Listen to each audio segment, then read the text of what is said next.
वो इंसान जिसने बैंक ऑफ इंग्लैंड को कंगाल कर दिया। जॉर्ज सोरोस की $1 बिलियन की कहानी।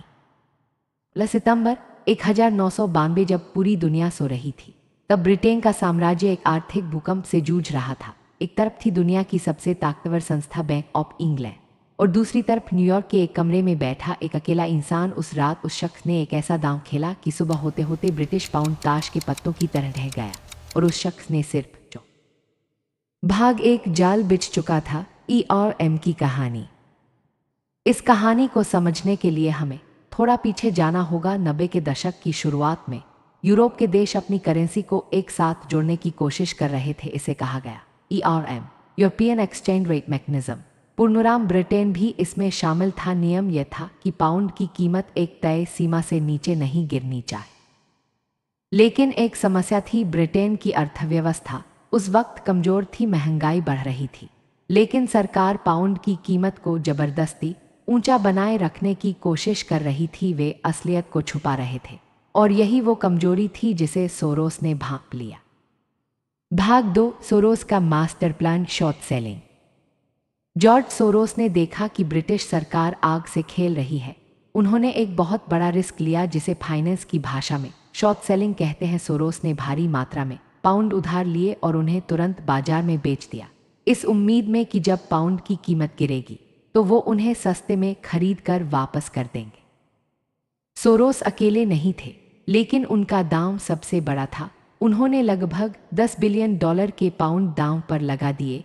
उनका सीधा सा मानना था, बाजार की सच्चाई को सरकार के वादे ज्यादा देर तक दबा नहीं सकते।